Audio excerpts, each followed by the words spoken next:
Okay, so we're going to continue. Okay.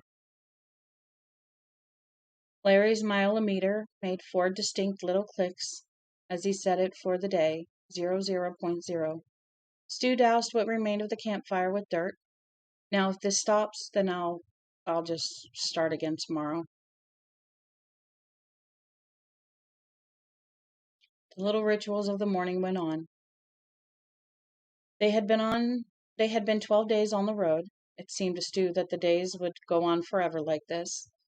Glenn bitching good-naturedly about the food, Harry noting their mileage in his dog-eared cheat sheet, the 2 cups of coffee, someone burying yesterday's scut, someone else burying the fire. It was routine, good routine. You forgot what it was all leading to, and that was good. In the mornings, Fran seemed very distant to him, very clear, but very distant, like a photograph kept in a locket. But in the evenings, when the dark had come and the moon sailed the night, she seemed very close, almost close enough to touch, and that, of course, was where the ache lay. At times like this, his faith in Mother Abigail turned to bitter doubt, and he wanted to wake them all up and tell them that it was a fool's errand, that they had taken up rubber lances to tilt at the leather windmill, that they had better stop at the next town, get motorcycles, and go back, that they had better grab a little light and a little love while they could, because a little was all Flagg was going to allow them. But that was at night. In the mornings, it was still right to go on. He looked speculatively at Larry and wondered if Larry thought about his Lucy late at night, dreamed about her, and wished. Glenn came back into camp with Kojak at his heel, wincing a little as he walked. "Let's go get 'em," he said. "Right, Kojak?" Kojak wagged his tail. "He says Las Vegas or bust," Glenn says. "Come on." They climbed the embankment on I-70, now descending toward Grand Junction, and began their day's walk. Late that afternoon, a cold rain began to fall, chilling them all and damping conversation. And this is chapter 72 still, by the way. Larry walked by himself, hands shoved in his pockets. At first he thought about Harold Lauder, whose corpse they had found 2 days ago. There seemed to be an unspoken conspiracy among them.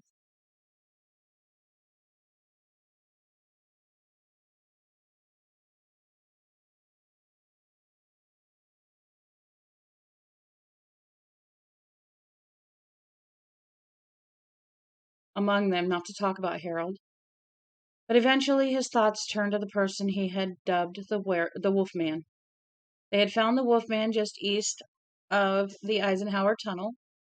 The traffic was badly jammed up there, and the stink of death had been sickly potent. The Wolfman had been half in and half out of an Austin. He was wearing pegged jeans and a silk sequined western shirt. Corpses of several wolves lay around the Austin. The Wolfman himself was half in and half out of the Austin's passenger seat.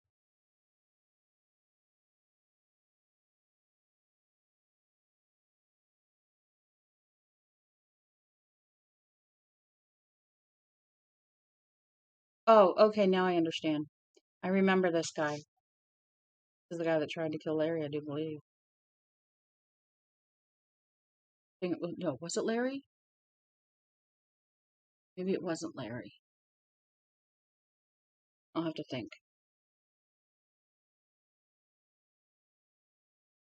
The Wolfman himself was half in and half out of the Austin's passenger seat, and a dead wolf lay on his chest. The Wolfman's hands were wrapped around the wolf's neck, and the wolf's bloody muzzle was angled up to the Wolfman's neck. Reconstructing, it seemed to all of them that a pack of wolves had come down out of the higher mountains, had spotted this lone man, and had attacked. The Wolfman had had a gun. He had dropped several of them before retreating to the Austin.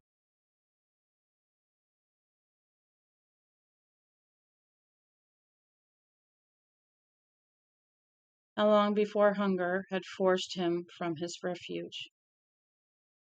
Larry didn't know, didn't want to know. But he had seen, no, it wasn't Larry, but he had seen how terribly thin the wolfman had been. A week, maybe. He had been going west, whoever he was, going to join the dark man. But Larry would not have wished such a dreadful fate on anyone. He had spoken of it once to Stu 2 days after they had emerged from the tunnel, with the wolfman safely behind him. Why would a bunch of wolves hang around so long, Stu? I don't know. I mean, if they wanted something to eat, couldn't they find it? I think so, yeah. It was a dreadful mystery to him, but he kept working it over in his mind, knowing he would never find the solution. Whoever that wolfman had been,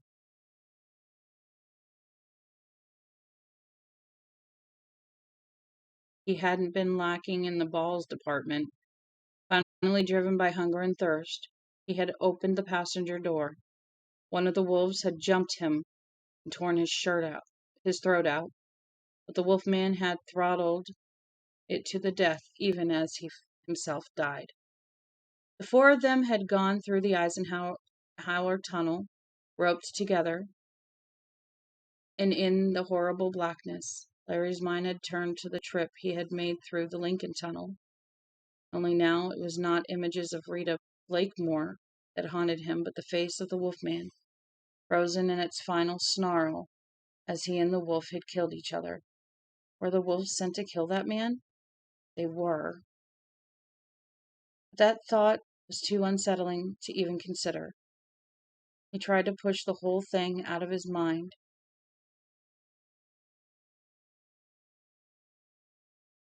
And just kept walking. But that was a hard thing to do.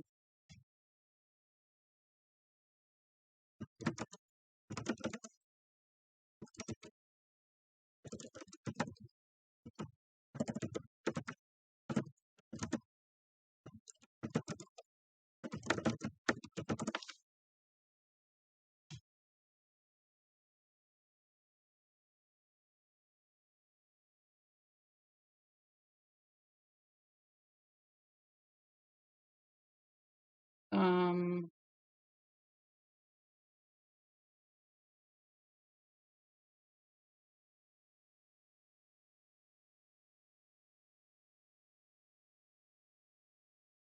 damn.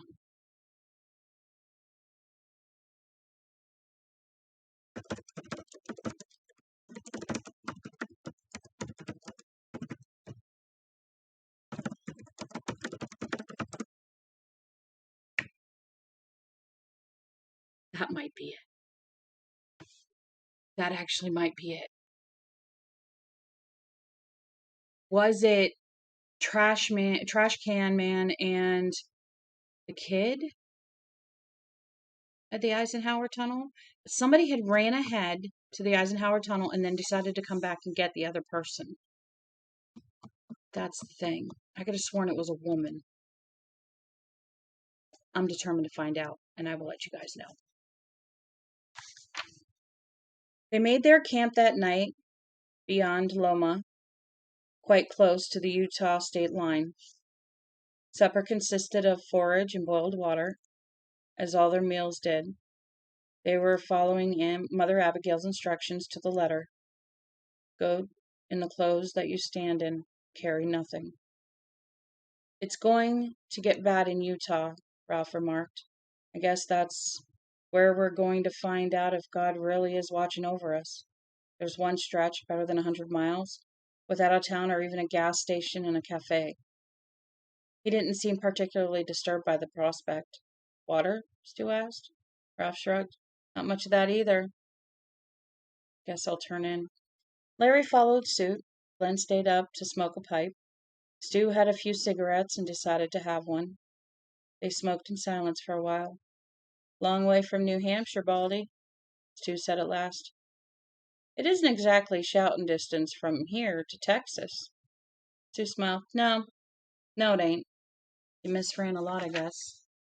Yeah, miss her. Worry about her. Worry about the baby. It's worse after it gets dark. Glenn puffed. There's nothing you can change, Stuart. I know, but I worry. Sure. Glenn knocked out his pipe on a rock. Something funny happened last night, Stu. I've been trying to figure out all day if it was real or a dream or what.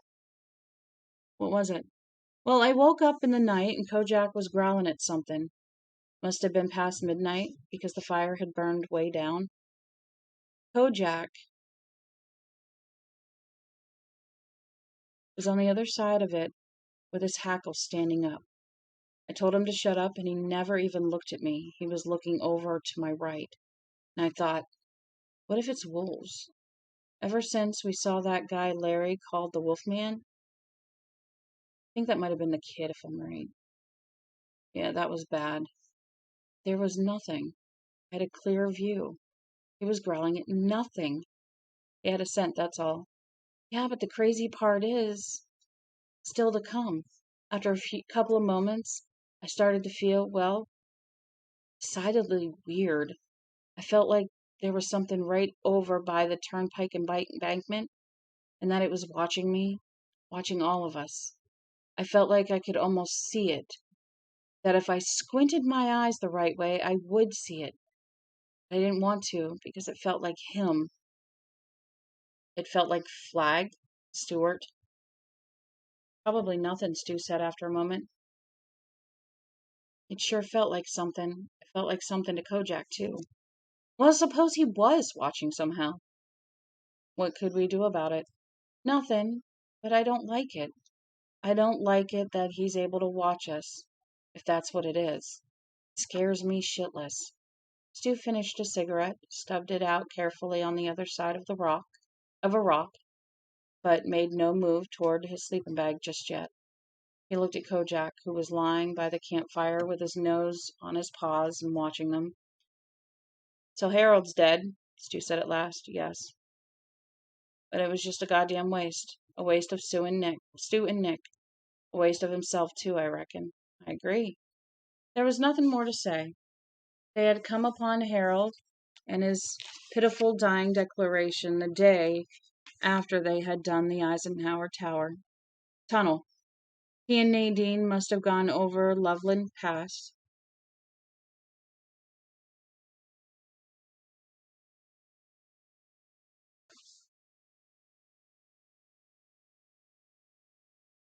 Because Harold still had his Triumph cycle, the remains of it anyway, and as Ralph had said, it would have been impossible to get anything bigger than a kid's little red wagon through the Eisenhower. The buzzards had worked him over pretty well, but Harold still clutched the permacover notebook in one stiffening hand. The .38 was jammed in his mouth like a grotesque lollipop. And although they hadn't buried Harold, Stu had removed the pistol. He had done it gently, seeing how efficiently the dark man had destroyed Harold and how carefully he had thrown him aside when his part was played out had made Stu hate Flagg all the more.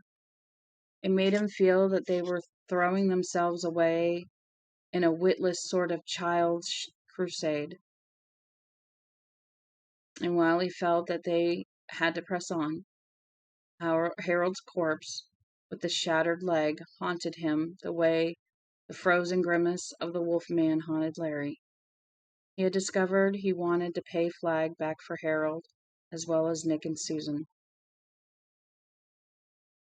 But he felt more and more sure that he would never get that chance. But you want to watch out, he thought grimly. You want to look out if I get within choking distance of you, you freak.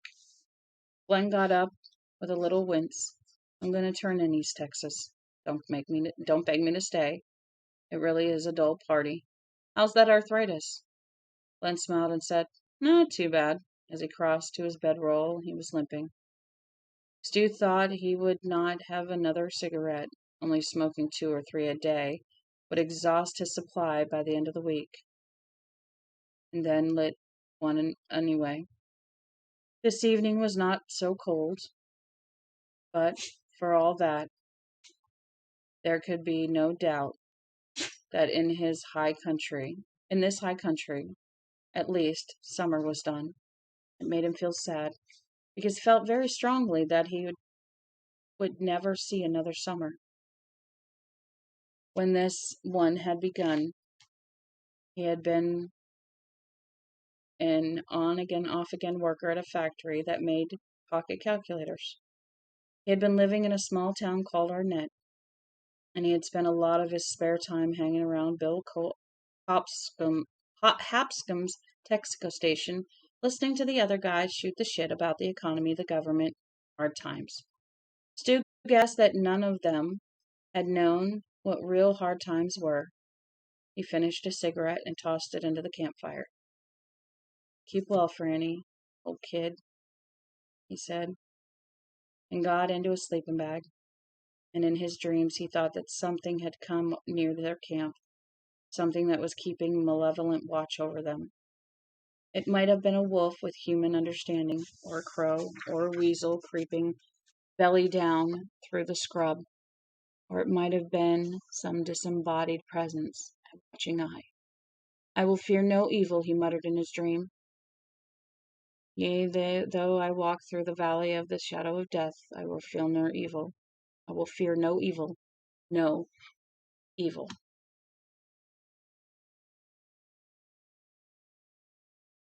At last the dream faded and he slept soundly. The next morning they were on the road, again early, Larry's gadget clicking off the miles as the highway switched lazily back and forth down the gentling western slope toward Utah. Shortly after noon they left Colorado behind them. That evening they camped west of Harley Dome, Utah. For the first time, the great silence impressed them as being oppressive and malefic. I need to turn my thing here. I have a little heater under my feet. Ralph Brentner went to sleep that night thinking, "We're in the West now. We're out of our ballpark and into his." And that night Ralph dreamed of a wolf with a single red eye that had come out of the Badlands to watch them. "Go away," Ralph told it. "Go away. We're not afraid. Not afraid of you." By 2 p.m., the afternoon of the 21st, they were past Sago. The next large town, according to Stu's pocket map, was Green River. There were no more towns after that for a long, long time. Then, as Ralph had said, they would probably find out if God was with them or not. "Actually," Larry said to Glenn, "I'm not as worried about food as I am water. Most everyone who's on a trip keeps a few munchies in their car, Oreos or Fig Newtons or something like that." Glenn smiled. "Maybe the Lord will send us showers of blessing." Larry looked up at the cloudless blue sky and grimaced at the idea. "I sometimes think she was right off her block at the end of it." "Maybe she was," Glenn said mildly. "If you read your theology, you'll find that God often chooses to speak through the dying and the insane. It seems to me, here's the closet Jesuit coming out, that there are good psychological reasons for it. A madman or a person on their deathbed is a human being with a drastically changed psyche. A healthy person might be apt to filter the divine message, to alter it with his or her own personality. In other words, a healthy person might make a shitty prophet." "The ways of God," Larry said. "I know. We see through a glass darkly." "It's a pretty dark glass to me, all right. Why we're walking all this way when we could have driven it in a week is beyond me. But since we're doing a nutty thing, I guess it's okay to do it in a nutty way." "What we're doing has all sorts of historical precedent," Glenn said. "And I see some perfectly sound psychological and sociological reasons for this walk. I don't know if they're God's reasons or not, but they make good sense to me." "Such as what?" Stu and Ralph had walked over to hear this, too. There are several American Indian tribes that used to make having a vision an integral part of their manhood right. When it was your time to become a man, you were supposed to go out into the wilderness unarmed. You were supposed to make a kill and two songs, one about the Great Spirit and one about your own prowess as a hunter and a rider and a warrior and a fucker, and have that vision. You weren't supposed to eat. You were supposed to get up high, mentally as well as physically, and wait for the vision to come. And eventually, of course, it would. He chuckled. Starvation is a great hallucinogenic. You think Mother sent us out here to have visions? Ralph asked. Maybe to gain strength and holiness by the purging process, Glenn said. The casting away of things is symbolic, talismanic. When you eat things, you're also casting away the self-related others. The self-related others that are symbolically related to those things. You start a cleaning out process. You begin to empty the vessel. Larry shook his head slowly. I don't follow that. Well, take an intelligent pre-plague man. Break his TV, and what does he do at night? Reads a book, Ralph said. Goes to see his friends, Stu said. Plays the stereo, Larry said, grinning. Sure, all those things, Glenn said. But he's also missing that TV. There's a hole in his life where the TV used to be. In the back of his mind, he's still thinking, at 9 o'clock I'm going to pull a few beers and watch the Sox on the tube. And when he goes in there and sees that empty cabinet, he feels as disappointed as hell. A part of his accustomed life has been poured out. Is it not so? Yeah, Ralph said. Our TV went on the fritz once for 2 weeks, and I didn't feel right until it was back. It makes a bigger hole in your life. If he watched a lot of TV, a smaller hole if he only used it a little bit. But something is gone. I'll take away all his books, all his friends, and his stereo. Also remove all sustenance except what he can glean along the way. It's an emptying out process. Also a diminishing of the ego. Yourselves, gentlemen, you are turning into a window glass, or better yet, emptying tumblers. But what's the point? Ralph asked. Why go through all the rigmarole? Glenn said. If you read your Bible, you'll see that it was pretty traditional for these prophets to go out into the wilderness from time to time. Really? What? I am literally now in the dark besides this light. Can you turn on the TV in that light? Oh, sorry. Thank you, honey. I got an idea. No, okay. I guess that would work out too. Okay, that works. I just like to have a little bit of light.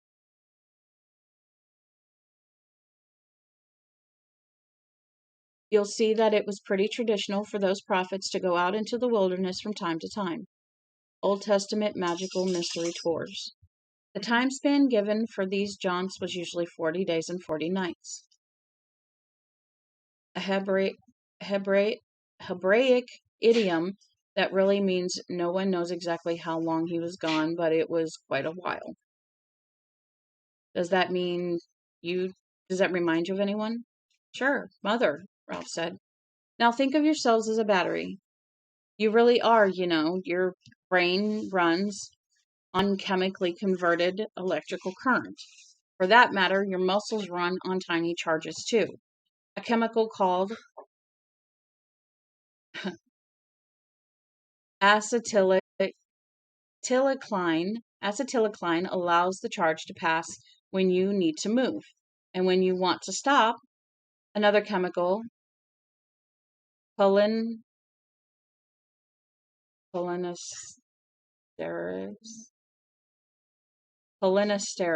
is manufactured. Cholinesterase destroys acetylcholine,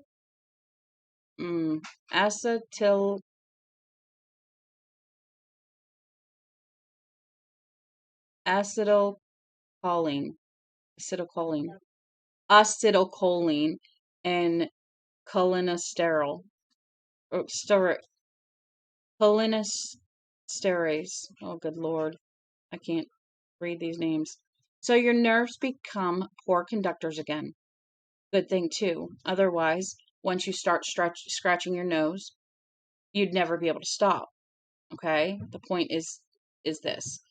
Everything you think, everything you do, it all has to run off the battery, like the accessories in a car. They were all listening closely. Watching TV, reading books, talking to your friends, eating a big dinner, all of it runs off the battery. A normal life, at least in what used to be Western civilization, was like running a car with power windows, power brakes, power seats, all the goodies. But the more goodies you have, the less the battery can charge. True? Yeah, Ralph said. Even a big Delco won't ever overcharge when it's sitting in a Cadillac.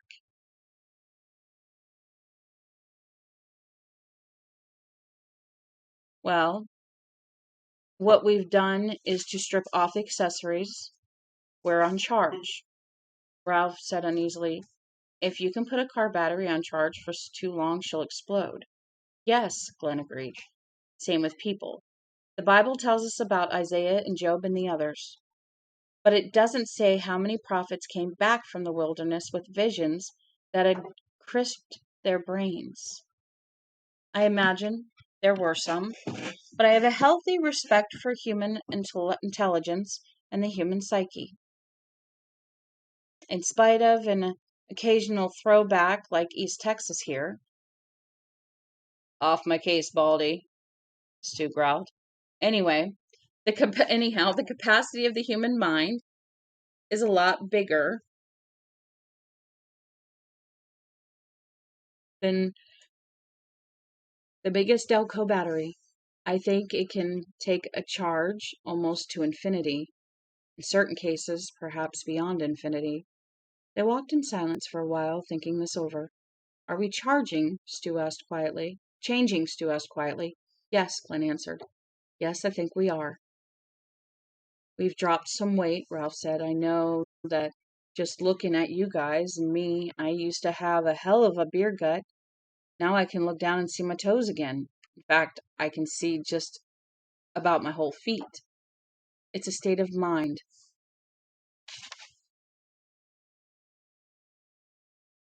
Larry said suddenly. When they looked at him, he seemed a trifle embarrassed, but went on. I've had this feeling for a week or so, and I couldn't understand it. Maybe now I can. I've been feeling high, like I'd done half a joint of really dynamite grass or snorted just a touch of coke, but there's none of the disorienting feeling that goes with dope. You do some dope, and you feel like normal thinking you feel like normal thinking is just a little bit out of your grasp. I feel like I'm thinking just fine, better than ever, in fact. But I still feel high. Larry laughed. Maybe it's just hunger? Hunger's part of it, Glenn agreed, but not all of it. Me, I'm hungry all the time, Ralph said, but it doesn't seem too important. I feel good. I do too, Stu said. Physically, I haven't felt this good in years. When you empty out the vessel, you also empty out all the crap floating around in there, Glenn said. The additives, the impurities. Sure, it feels good. The whole body, whole mind enema. It's a whole body, whole mind enema. You got such a fancy way of putting things, Baldy. It may be inelegant, but it's accurate, Ralph asked. Will it help us with him? Well, Glenn said, that's what it's for. I don't have much doubt about that, but we'll just have to wait and see, won't we? They walked on. Kojak came out of the brush and walked with them for a while, his toenails clicking on the pavement of US 70. Larry reached down and ruffled his fur. Old Kojak, he said. Did you know you were a battery? Just one great big old Delco battery with a lifetime guarantee? Kojak didn't appear to know or care, but he wagged his tail to show he was on Larry's side. And we're going to pause there. So, we only got this much more to go. And But that's the Walking Dead part. no, it's not The Walking Dead.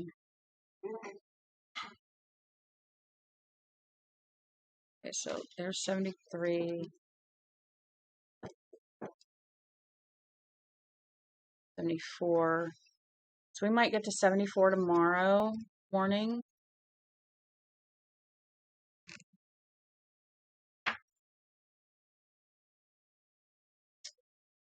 Five.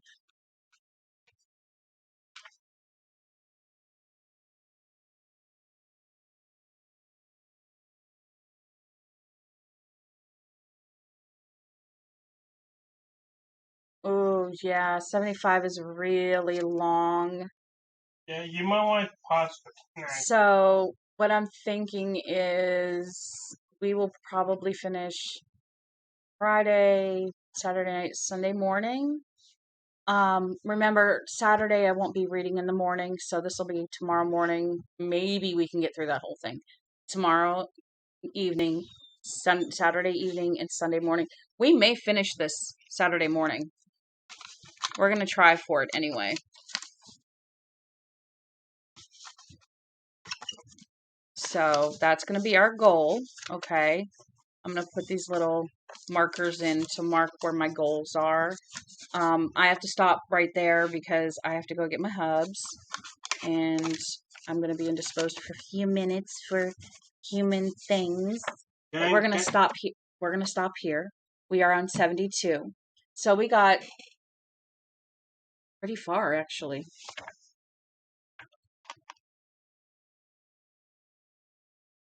I mean, we got this far tonight. 68 to 72. I mean, we did pretty good. So that's where we're going to stop. Okay. I will talk to you guys later. I hope you have a wonderful night. Please follow if you haven't so you can keep up with everything. I love y'all. Y'all have a good night. I do apologize for us stopping tonight and my son being goofy. But I'm glad we were able to get another half hour at least in. So I will talk to you guys soon. Love y'all. Bye.